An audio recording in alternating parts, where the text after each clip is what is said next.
عزیز انسان جو جنت میں جائیں گا، اس سے پہلے کچھ باتیں جنت کے تعلق سے مختصر میں آپ کے سامنے رکھتا ہوں. حالانکہ اس میں سے بہت ساری باتیں پچھلے کچھ دروس میں گزر چکی ہیں، لیکن پھر میں چاہوں گا ایک مختصر سا ریپیٹیشن ہو جائے تاکہ وہ اعمال جو جنت میں لے جا رہے ہیں وہ جنت کیسی ہے پھر ایک مختصر سے آپ کے سامنے جو ایک انداز سے پھر میں رکھ دوں. حالانکہ یہ باتیں ہم نے دیکھ چکے ہیں، یہ باتیں قرآن و حدیث سے میں ایک کے بعد ایک آپ کے سامنے رکھوں گا. یقیناً اتنا وقت نہیں ہے کہ میں تمام چیزوں کے تعلق سے اس کے حوالے اور وہ دوں، لیکن یہ تمام باتیں الحمدللہ قرآن سے اور حدیث سے ثابت ہے جو کام ہم کرتے ہیں. سب سے پہلی چیز تو یاد رکھ لیجئے، جنت ان لوگوں کو اللہ رب العزت دیں گا جو لوگ دنیا کے اندر ایمان کے ساتھ نیک اعمال کریں گے. یاد رکھیے،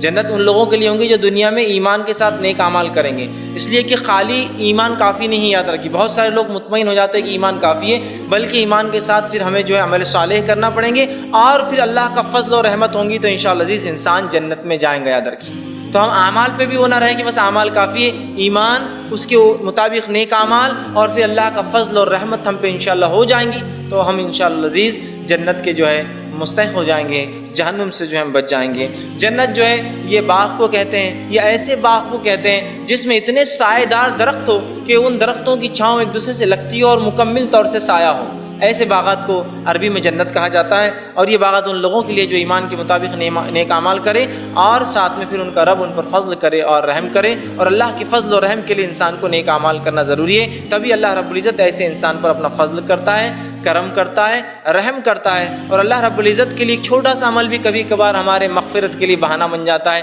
لہٰذا ہر نیکی کو ہم کرنے کی جو ہے کوشش کریں. اور انسان جو کچھ دنیا میں کرتا ہے، یاد رکھیے، بندہ مومن جو کچھ دنیا میں کرتا ہے وہ سب کا سب اسی وجہ سے کرتا ہے کہ جو ہے آخرت میں اللہ رب العزت اس کا مجھے بدلہ دے اور مجھے جنت عطا کرے. اب آئیے اس جنت کے تعلق سے کچھ باتیں آپ کے سامنے پھر مختصر سے انداز میں دہراتا ہوں. حالانکہ جنت کی نعمتوں کا بیان ایک تفصیلی میرا بیان ہو چکا ہے، لیکن پھر بھی ایک مختصر ہم دیکھیں گے آج جنت کی نعمتیں کیا ہیں. ان میں انشاءاللہ عزیز میں صرف حوالے اور آپ کے سامنے جو ہے مختصر جو ہے ایک صرف اس کا جس کو ہم کہیں مفہوم یا کیا کہنا چاہ رہی وہ آیت حدیث رکھنے کی جو ہے کوشش کروں گا. سب سے پہلی چیز سورہ جو ہے رات سورہ نمبر 13 اس کی آیت نمبر 23 اور 24 میں اللہ فرماتا ہے اور کہتا ہے کہ ابدی جنتوں میں جنتی لوگ خود بھی داخل ہوں گے اور ان کے جو ہے آبا و اجداد بھی، رشتہ دار بھی ان کے ساتھ وہاں رہیں گے. ان کی بیویاں اور اولادیں بھی جو ہے جو نیک ہوں گی وہ بھی اگر جنت میں جائیں گی تو ان کے ساتھ رہیں گی. اور جو ہے جنت کے ہر دروازے پر فرشتے اہل جنت کو سلام کریں گے اور سلامتی کی دعا کے ساتھ جو ہے ان کا استقبال کریں گے اور وہ جنت میں جو ہے داخل ہوں گے. اسی طرح سورہ ہجر سورہ نمبر 15 آیت نمبر 48 میں اللہ نے فرمایا اہل جنت کو جنت کی جو ہے میں کسی قسم کی تھکان محسوس نہ ہوں گی اور اس میں سے وہ کبھی نکالے بھی نہیں جائیں گے. اسی طرح سورہ آل عمران سورہ نمبر 3 آیت نمبر 133 میں اللہ نے فرمایا اور کہا جنت کی چوڑائی زمین اور آسمان کی وسعت کے برابر ہے. اسی طرح سورہ جو ہے رات سورہ نمبر 13 آیت نمبر 35 میں اللہ نے کہا جنت کے پھل جو ہے بیش بہار ہے اور وہ دائمی ہوں گے، کبھی ختم نہ ہوں گے اور ہمیشہ جو ہے وہ ملیں گے. اسی طرح سورہ طٰہٰ سورہ نمبر 20 آیت نمبر 118 میں اللہ نے فرمایا اور کہا جنت میں بھوک اور پیاس انسان کو نہیں لگیں گی، حالانکہ وہ کھائیں گے اور پئیں گے لیکن انہیں بھوک اور پیاس لگیں گی نہیں. یاد رکھیے، تو وہاں اللہ نے یہ فرمایا. اسی طرح سورہ کہف سورہ نمبر 18 آیت نمبر 31 میں اللہ نے فرمایا اور کہا اہل جنت سونے کے کنگن اور سبز ریشم کے لباس پہنیں گے اور تکیے اور مسندوں پر جو مزین تخت ہوں گے اس پر جو تختوں پر جو ہے ٹیک لگا کر جو ہے بیٹھیں گے. اہل جنت جو ہے عقل پر اثر نہ کرنے والی، مطلب عقل نہ مارنے والی شراب جو ہے سفید رنگ کی شراب جو ہے اس کا لذت جو ہے اس کا جو ہے فائدہ اٹھائیں گے. اسی طرح جو ہے سورہ طور سورہ نمبر جو ہے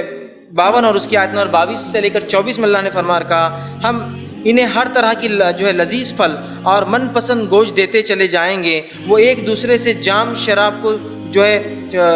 چھینا چھینی کریں گے، ایسی شراب جس کے پینے سے نہ تو بےہودگی ہوگی نہ کوئی گناہ جو ہے سرزد ہوگا. اور جو ہے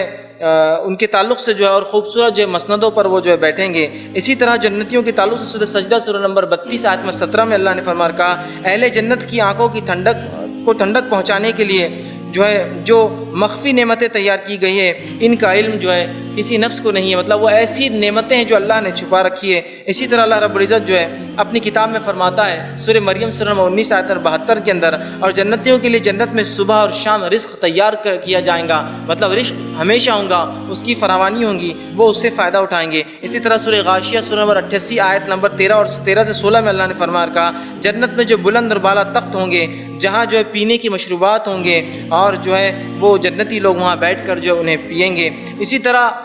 جنت کی نعمتیں بہرحال لا تعداد جو ہے قرآن نے بیان کی، اور حدیث کے اندر بھی کچھ باتیں جو آتی ہیں وہ یہ کہ جنت کے 8 دروازے ہیں اور مختلف دروازوں سے مختلف اعمال کرنے والے لوگ جو ہے داخل ہوں گے، جیسا باب الصلاح ہے، باب الجہاد ہے، باب الصدقہ ہے، باب الریان ہے، اس سے لوگ داخل ہوں گے۔ اسی طرح مسلم کی روایت میں آپ صلی اللہ علیہ وسلم نے فرما کہا جنت کے ہر دروازے کی چوڑائی جو ہے وہ 1200 سے 1300 میل ہے۔ میں نے اس کی تفصیلات بہرحال اس میں رکھی تھی کہ جو ہے مکہ شہر سے بصرہ یا مکہ شہر سے ہجر نامی ایک مقام جو ہے جو بحرین میں، وہاں تک جو ہے جنت کی جو ہے یہ جو ہے چوڑائی ہے۔ تو بہرحال ہم جو ہے جنت کی جو ہے نعمتوں کے تعلق سے احادیث کے اندر جو نبی اکرم صلی اللہ علیہ وسلم نے باتیں بتائی بہرحال وہ دیکھ رہے تھے۔ اسی طرح جو ہے جامع ترمذی کی روایت ہے، آپ صلی اللہ علیہ وسلم فرمایا جنت میں جو ہے جنت کے 100 درجے ہیں اور ہر درجے کے درمیان جو ہے 100 سال کی جو ہے مسافت ہوں گی۔ اسی طرح جو ہے جنت کے محل، بخاری کی روایت میں جنت کے محلات کا آپ نے تذکرہ کیا، کس طرح کی اینٹ ہوں گی، کس طرح کے گارے ہوں گے، کس طرح کی جو ہے اس کی گھاس ہوں گی، یہ تمام تر تفصیلات اور بہت ساری باتیں بہرحال الحمدللہ ہم نے جنت کے تعلق سے دیکھی تھی۔ اور ایسی ایسی نعمتیں جنت کی،